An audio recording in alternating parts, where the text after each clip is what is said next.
تو ہم کہیں گے یہ بندے کے اندر خشیت پیدا ہو رہی ہے، خاشع ہے، اللہ کا ڈر اور خوف پیدا ہو رہا ہے، ہیبت پیدا ہو رہی ہے. وہ اسے لفظ ہیبت سے بیان کرتے ہیں، اور وہ کہتے ہیں کہ وہ حالت جب اللہ تعالیٰ بندہ کے دل پر جلال کے انداز میں تجلی ڈالتا ہے تو اس وقت بندہ پر جو ہیبت طاری ہوتی ہے اسے ہیبت یا مقام ہیبت کہتے ہیں. اور جب اللہ تعالیٰ اپنے بندے کے دل پر جمال کے انداز میں تجلی ڈالتا ہے اس وقت بندے کے دل میں جو خوشی اور محبت جاری ہوتی ہے اسے انس یا انس کا مقام کہتے ہیں.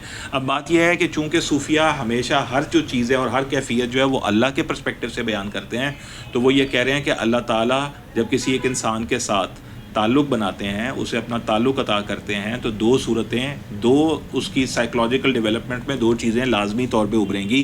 یا تو وہ اللہ کی محبت محسوس کرے گا یا وہ اللہ تعالیٰ کی ہیبت محسوس کرے گا.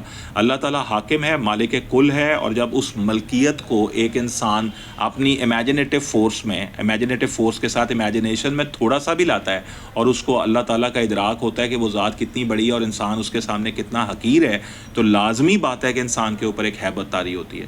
تو اس کو آپ ایک احساس سمجھ لیجئے. وہ جو لفظ استعمال کر رہے ہیں وہ تجلی ہے، یعنی صوفیانہ ٹرمینالوجی میں لفظ تجلی. اور جب انسان اللہ تعالیٰ کی نعمتوں کو دیکھتا ہے، اللہ تعالیٰ کی عنایات کو دیکھتا ہے، اس کی رحمت کو دیکھتا ہے، اپنی ذات میں اپنی جاری زندگی کو دیکھتا ہے اور زندگی میں ہونے والے جو اسے فوائد حاصل ہو رہے ہیں انہیں اللہ تعالیٰ کی طرف نسبت دیتا ہے، تو ایک انس محسوس ہوتا ہے. اور صرف جو ایک تعلق کا انس ہے وہ ایک علیحدہ انس ہے، یعنی صرف منعم کے طور پہ اللہ کو نہ دیکھنا بلکہ اللہ تعالیٰ کو اللہ تعالیٰ سے ایک محبت کو محسوس کرنا باقاعدہ کہ ذات کے ساتھ محبت ہے. تو وہ یہ کہہ رہے ہیں کہ انسان پہ یہ اللہ تعالیٰ کی طرف سے جو دو عنایات ہو سکتی ہیں وہ یہ کہ ایک ہیبت اور دوسرا انس، یعنی اگر اللہ کی جلال کی تجلی اس پر پڑ رہی ہے تو اسے ہیبت محسوس ہوگی، جمال کی تجلی پڑ رہی ہے تو اس کو انس محسوس ہوگا. پھر وہ اس کے بعد ڈسکشن کرتے ہیں کہ مختلف اولیاء کرام انس اور ہیبت کے بارے میں کیا بیان کرتے رہے ہیں.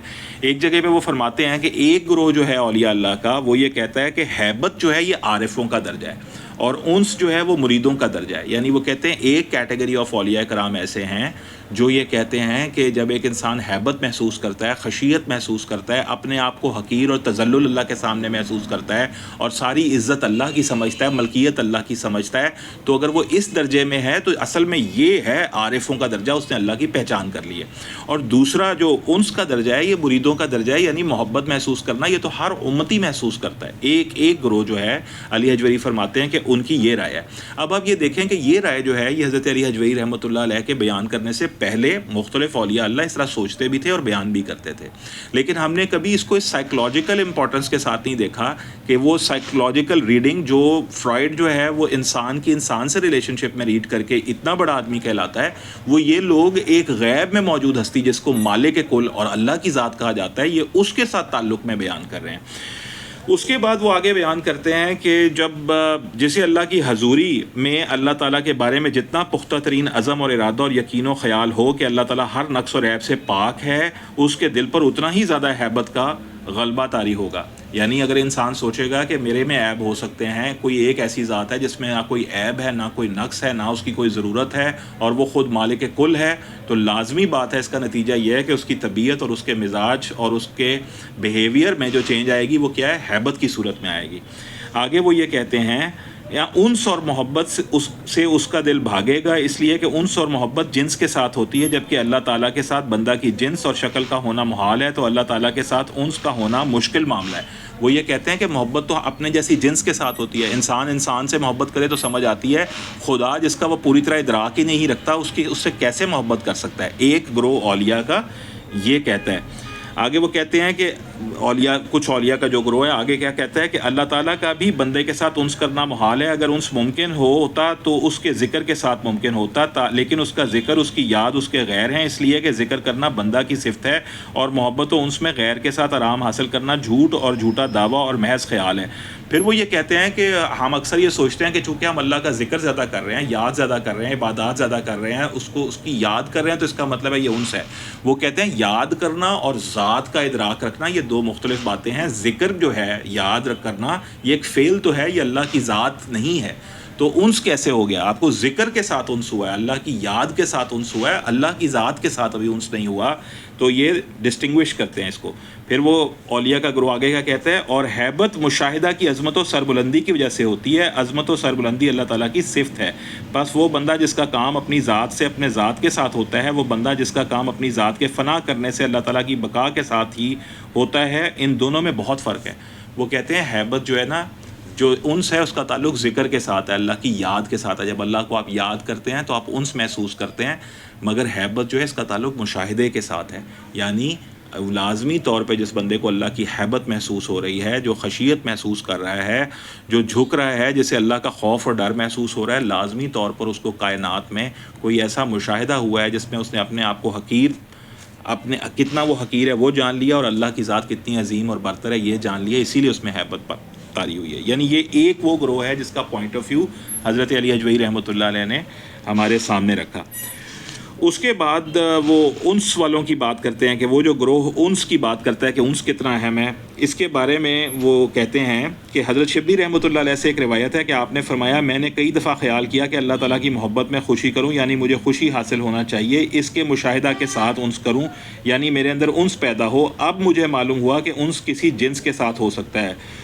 بزرگوں کا ایک گروہ کہتا ہے کہ ہیبت جدائی اور سزا کی علامت ہے اور انس و رحمت و ملاقات کی نشانی ہے، تاکہ اللہ تعالیٰ کے دوست ہیبت والی چیزوں سے محفوظ رہیں اور انس کے قریب ہوں، کیونکہ انس یقیناً محبت کا تقاضا ہے. اب یہ دیکھیں دوسرا گروہ جب وہ ڈسکس کر رہے ہیں اولیاء اللہ کا تو بالکل ڈفرینٹ رائے دے رہے ہیں. دوسرا گروہ جو ہے بالکل ڈفرینٹ رائے رکھتا ہے. وہ کہتے ہیں کہ ہیبت جو ہے وہ تو اصل میں جدائی ہے کہ ایک بندے کو ہیبت محسوس ہو رہی ہے. اصل بات تو قرب میں ہے کہ انس محسوس ہو، اللہ کا قرب محسوس ہو. محبت کا تقاضا تو یہی ہے کہ انسان کو انس فیل ہونا چاہیے. آپ نے دیکھا کہ اولیاء اللہ میں بھی جو ایکسپیرینس کے اسٹیج پہ ہوتی تھی رائے وہ مختلف ہوتی تھی. ایک اولیاء کا گروہ کہہ رہا ہے کہ ہیبت محسوس ہوتی ہے تو بڑی بات ہے، دوسرا اولیاء کا گروہ کہہ رہا ہے کہ انس محسوس ہوتا ہے تو یہ بہت بڑی بات ہے. آخر میں علی حجویری رحمۃ اللہ علیہ ان دونوں گروہوں کے حوالے سے اپنی آخری رائے دیتے ہیں جو ان کی رائے ہے. علی حجویری رحمۃ اللہ علیہ فرماتے ہیں کہ یہ دونوں گروہ اپنی اپنی دلیلوں کے اختلاف کے ساتھ درست راستے پر ہیں. وہ کہہ رہے ہیں جو ہیبت کو اللہ کی محسوس کر رہا ہے اور کہہ رہا ہے کہ یہ بہت بڑا مقام ہے وہ بھی ٹھیک کہہ رہا ہے، جو انس کو محسوس کر رہا ہے اور انس کو کہہ رہا ہے کہ یہ برتر ہے ہیبت پر یہ بھی ٹھیک کہہ رہا ہے. آگے کہتے ہیں کیونکہ ہیبت کا غلبہ بندہ کے نفس اور اس کی خواہشات پر ہوتا ہے اور اس غلبہ سے بشریت کے اوصاف فنا ہو جاتے ہیں. وہ کہتے ہیں ہیبت اس لیے مبارک چیز ہے کہ جب کوئی بندہ اللہ کی ہیبت محسوس کرتا ہے، اللہ کا ڈر محسوس کرتا ہے، تو انسان کا نفس جو ہے اس سے اس کا تزکیہ ہوتا ہے. نفس جو نفس ہے اس کے جو بشری اوصاف ہوتے ہیں، جو برے جذبات ہوتے ہیں، سفلی جذبات ہوتے ہیں، وہ فنا ہوتے ہیں. اور انس و محبت کا غلبہ باطن پر ہوتا ہے اور باطن میں معرفت کی پرورش ہوتی ہے. علی حجویری رحمۃ اللہ علیہ فرماتے ہیں کہ ظاہری اوصاف جو ہیں وہ ہیبت سے فنا ہوتے ہیں، جو برے اوصاف ہوتے ہیں، اور جو باطن ہوتا ہے وہ محبت کے غلبے کی وجہ سے پروان چڑھتا ہے. بس اللہ تعالیٰ اپنے جلال کی تجلی کے ساتھ دوستوں کے نفس کو فنا کرتا ہے اور جمال کی تجلی سے ان کے باطن کو قائم و باقی رکھتا ہے. وہ کہتے ہیں یہ اللہ تعالیٰ کے کام ہے. جن کو ہیبت عطا کرتا ہے ان کے نفس کے جو ظاہری سفلی اور بد جذبات ہوتے ہیں ان کا خاتمہ ہوتا ہے، دوستوں سے ان کو جدا کرتا ہے، دور کرتا ہے برائی کو اور ان کو اپنے لیے خالص کرتا ہے. تو ہیبت ایک مبارک بات ہے. اور دوسرا وہ یہ کہتے ہیں کہ جب انس عطا کرتا ہے تو اس سے وہ چیز جو ہمیشہ قائم دائم رہنی ہے، یعنی انسان کا باطن، یعنی انسان کا اپنا نفس جو ہے اس کے اندر جو تبدیلی آئے گی وہ ہمیشہ قائم دائم رہے گی. تو نفس جو ہے وہ باقی اس کا جو باطن ہے وہ قائم و دائم رہتا ہے. کس کی وجہ سے؟ جمال کی تجلی کی وجہ سے، محبت اور انس کی وجہ سے. آخری بات وہ یہ کہتے ہیں پس وہ جو ہیبت والے ہیں انہوں نے ہیبت کو سامنے رکھ کر گفتگو کی ہے، اور جو بقا والے حضرات ہیں انہوں نے انس کو فضیلت دی ہے. اس سے پہلے آگے وہ ایک چیپٹر کی وضاحت دیتے ہیں کہ پہلے فنا و بقا میں بھی میں اس کی وضاحت کر چکا ہوں. تو آپ نے یہ دیکھا کہ انس اور ہیبت کا چیپٹر حضرت علی حجویری رحمۃ اللہ علیہ نے کشف المعجوب میں قائم کیا اور اس میں بیان کیا کہ انس کیا چیز ہے اور ہیبت کیا چیز ہے. خدا کے ساتھ بندے کا تعلق میں یہ ہیبت کیسے محسوس ہوتی ہے اور انس کیسے محسوس ہوتا ہے اور انسان کی سائیکالوجی اسے کیسے ریڈ کرتی ہے. ایک گروہ اولیاء اللہ کا اپنے ایکسپیرینس کی بنیاد پہ ہیبت کو زیادہ بہتر جانتا ہے اللہ کے ساتھ تعلق میں، اور دوسرا گروہ جو اولیاء کا ہے وہ انس کو زیادہ بہتر جانتا ہے. تو اس سے یہ بھی ثابت ہوتا ہے کہ ایکسپیرینس لیول کے اوپر اولیاء اللہ مختلف ایکسپیرینسز رکھتے ہیں. کسی کا ایکسپیرینس ہو سکتا ہے دوسرے کے ایکسپیرینس سے مختلف ہو. اب بات یہ ہے کہ جو آخری بات جہاں سے ہم نے شروع کی تھی کہ سگمنڈ فرائڈ جو ہے اتنا بڑا آدمی کہ پری کانشیس تھاٹس کیا ہیں، ان کانشیس آئیڈیاز کیا ہیں، ایڈ کیا ہے، ایگو کیا ہے، سپر ایگو کیا ہے، مائنڈ کیا ہے، بیہیویئر کیا ہے، ڈریمز کیا ہے، یہ وہ سب چیزیں جو ایک انسان کو آتی ہیں، اس کے حوالے سے وہ باتیں کرتا ہے، اس کے حوالے سے وہ اپنی ریسرچ پیش کرتا ہے. جبکہ یہ جو لوگ ہیں جن کو ہم نے صرف ایک مقدس ہستی مان کے بس وہاں تک ہی چھوڑ دیا، جو انہوں نے ہمارے لیے چھوڑا تھا اس سے کوئی فائدہ نہیں اٹھایا، کہ یہ جو اولیاء اللہ تھے یہ اپنے دور کے اتنے بڑے ذہن تھے، اتنے بڑے قلب ان کا تھا کہ اس میں اتنے بڑے بڑے خیال جو اللہ اور بندے کے تعلق کے حوالے سے تھے، اور اللہ اور بندے کے تعلق سے جو سائیکالوجی پہ اثر ہوتا ہے کہ ہیبت محسوس کرنا، انس محسوس کرنا، ان سے باطن کو اجاگر کرنا، ہیبت سے نفس کی نفی کرنا، یہ جو ایک سائیکالوجی ہے، جو ہماری ریلیجس سائیکالوجی ہے، دینی سائیکالوجی ہے، اس کو نہ تو آج کے لوگ عام کر رہے ہیں اور نہ یہ بتا رہے ہیں کہ in comparison with these big names like Sigmund Freud یہ لوگ کتنے بڑے لوگ تھے. تو آج کا جو چیپٹر ہے انس اور ہیبت کشف المحجوب میں جو حضرت علی حجویری رحمۃ اللہ علیہ نے بیان کیا، اس کو بیان کرنے کا مقصد یہ تھا کہ ہمارے جو بڑے بڑے ذہن گزرے ہیں، ہمارے جو بڑے بڑے اولیاء اللہ گزرے ہیں، ان کو صرف ایک مقدس ہستی کے طور پہ دیکھنے کے ساتھ ساتھ ہمیں جو ان کا چھوڑا ہوا علم ہے اس میں ان کی ذہنی جو قد ہے اس کا بھی ہمیں فیصلہ کرنا چاہیے کہ یہ کتنی قدآور ہستیاں تھیں. آج یہ ہوتا ہے کہ ہم بھی اللہ کا خوف محسوس کرتے ہیں اور پھر اتنا محسوس کرتے ہیں کہ ڈرے ہی جاتے ہیں. اگر ہم حضرت علی حجویری رحمۃ اللہ علیہ سے مدد لیں گے تو ہمیں پتہ لگے گا کہ یہ ڈرنا اچھا ہے، اس سے نفس کے جو جسمانی اور بشری، انسان کے بطور بشر جو اس کے اندر سفلی جذبات ہیں، برائی کی جو جبلتیں ہیں، یہ ان کی نفی ہوتی ہے. اگر اللہ کا خوف تم محسوس کر رہے ہو تو اس کو اچھی جگہ پہ آپریٹ کرو، اور اگر انس محسوس ہو رہا ہے اللہ تعالیٰ کا، محبت محسوس ہو رہی ہے اللہ کریم کی، تو اس سے اپنے اس باطن کو میں وہ طاقت پیدا کرو جو باقی رہے ایک تعلق کی صورت میں اللہ کے ساتھ، جو تمہاری موت کے بعد بھی تعلق میں رہے، موت کے بعد بھی قائم دائم رہے. کیونکہ جو موت کے بعد جو نفس ہے وہ مطمئنہ اگر ہو گیا تو وہ یا ایتھا النفس المطمئنہ، پھر وہ آیت آپ کے اوپر لاگو ہو سکتی ہے، اللہ تعالیٰ اپنی رضا میں آپ کو داخل کر سکتے ہیں.